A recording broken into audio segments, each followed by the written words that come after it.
नमस्कार दोस्तों, आज बहुत मस्ट इम्पोर्टेंट टॉपिक आपके साथ में शेयर कर रहा हूं। तो जो कि देख सकते हैं, पहली क्वेश्चन यहाँ दिया हुआ है।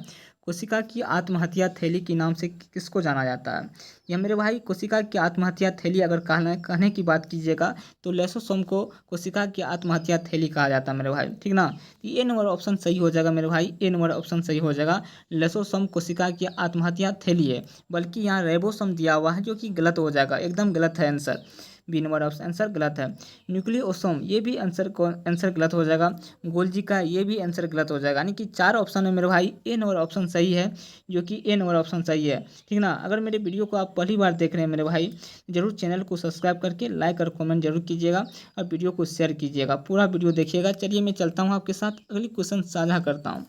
अगली क्वेश्चन की बात करूँ तो यहाँ दिया हुआ देख सकते हैं आप, 80% से अधिक सेल में पाए जाते हैं मेरे भाई। कोशिका में 80% से भी ज़्यादा क्या पाया जाता है? तो यहाँ प्रोटीन दिया हुआ है, क्योंकि प्रोटीन एकदम गलत हो जाएगा मेरे भाई।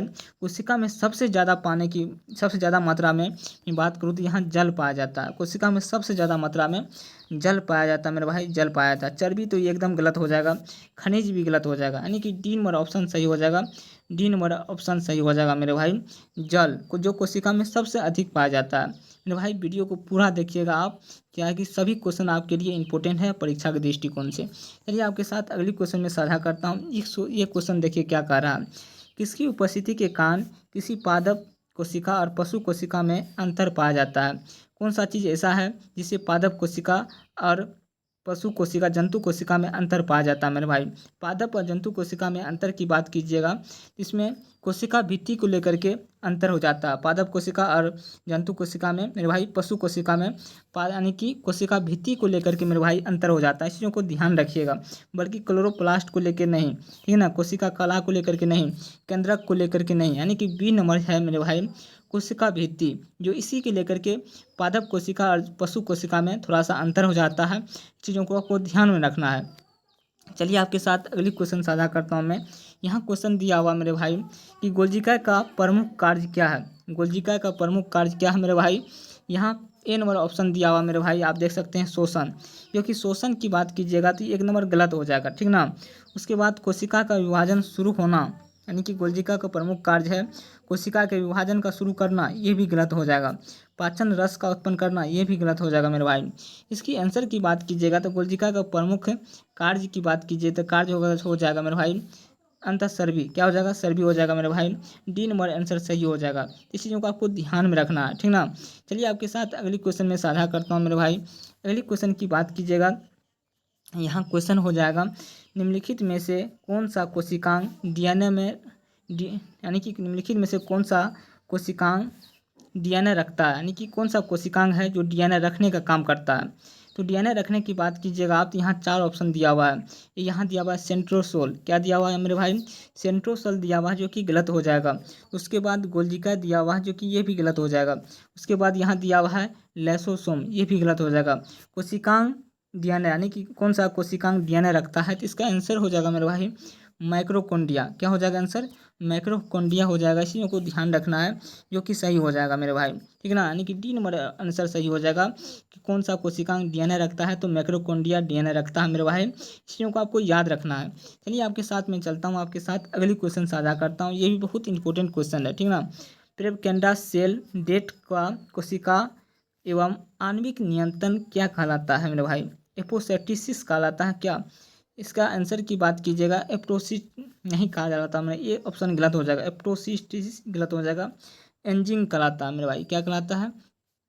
एंजिंग कहलाता है। चीज़ों को आपको ध्यान में रखना है, ठीक है ना? एंजिंग, इसको ध्यान में रखना है।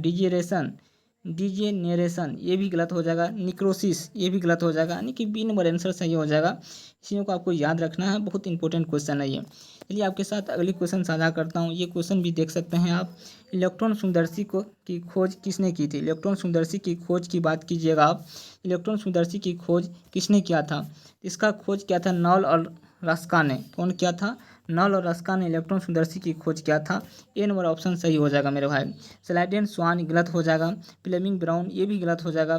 वाटसन की ये भी गलत हो जाएगा। इलेक्ट्रॉन समदर्शी की खोज नॉल रस्का ने किया था। ए नंबर से ऑप्शन सही हो जाएगा मेरे भाई। इस चीज़ों को आपको याद रखना है। चलिए आपके साथ अगली क्वेश्चन साझा करता हूँ। ये भी क्वेश्चन बहुत इंपॉर्टेंट है मेरे भाई। इस क्वेश्चन की बात कीजिएगा, यहाँ दिया हुआ है मृदा अपरदन रोका जा सकता है। मृदा का जो अपरदन है मेरे भाई, ये रोका जा सकता है। क्या चीज़ से रोका जा सकता है मेरे भाई? ये रोकने की बात कीजिएगा, यहाँ दिया हुआ है अत्यधिक चरने से, जो कि गलत हो जाएगा।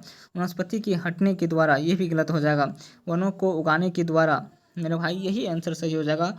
वनों को उगाने के द्वारा, ठीक ना, यानी कि वनों के उगाने के द्वारा मृदा अपरदन को रोका जा सकता है, यही सही हो जाएगा। ठीक, बढ़ता पक्षी जनसंख्या के द्वारा, ये तो एकदम गलत हो जाएगा, यानी कि सी नंबर आंसर सही हो जाएगा। इस चीज़ों को आपको ध्यान में रखना है, ठीक ना।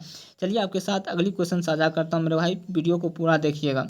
अगली क्वेश्चन की बात करूँ मैं, यहाँ दिया हुआ है बाढ़ को रोका जा सकता है। बाढ़ को जो मेरे भाई, बाढ़ को रोका जा सकता है, क्या चीज़ से रोका जा सकता है मेरे भाई? स्थल को ढालदार बना करके बाढ़ को रोका जा सकता है।